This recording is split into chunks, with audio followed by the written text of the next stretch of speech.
धुळ्यातील रहिवासी दुबईमध्ये सुखरूप थेट दुबईतून व्हिडिओ पाठवत दिला सुरक्षिततेचा संदेश। इराण, अमेरिका, इस्रायल युद्धजन्य तणावाचा परिणाम आंतरराष्ट्रीय विमानसेवांवर होत असून यामुळे धुळ्यातील काही तरुणांचा दुबईहून भारतात परतण्याचा विमान प्रवास रद्द झालेला आहे। परिणामी हे तरुण सध्या दुबईतच अडकलेले असून कुटुंबियांमध्ये काही काळ चिंता निर्माण झाली होती। मात्र दिलासादायक बाब म्हणजे सर्व तरुण पूर्णपणे सुरक्षित असल्याची माहिती समोर आली आहे। धुळ्याचे रहिवासी मोंटी पाटील यांनी स्वतः दुबईतील बुर्ज खलिफा परिसरातून तसेच दुबई फाउंटन येथून व्हिडिओ संदेश पाठवत सगळेजण सुखरूप असल्याचं सांगितलं आहे। सध्या दुबईतील परिस्थिती शांत असून कोणतीही भीती नसल्याचं त्यांनी स्पष्ट केलं आहे। विमान सेवा पुन्हा सुरळीत झाल्यानंतर पुढील प्रवासाबाबत निर्णय घेण्यात येणार असल्याचं त्यांनी नमूद केलं आहे।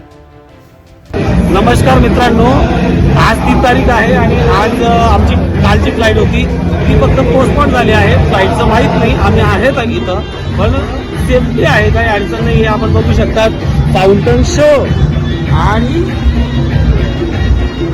या ठिकाणी बुर्ज खलिफा, फाउंटन शो आणि बुर्ज खलिफा बघा एवढं छान आहे सगळं। तर आम्ही सेफ आहोत। माझ्या मित्रांसाठी, माझ्या घरच्यांसाठी, नातेवाईकांसाठी हा व्हिडिओ आहे।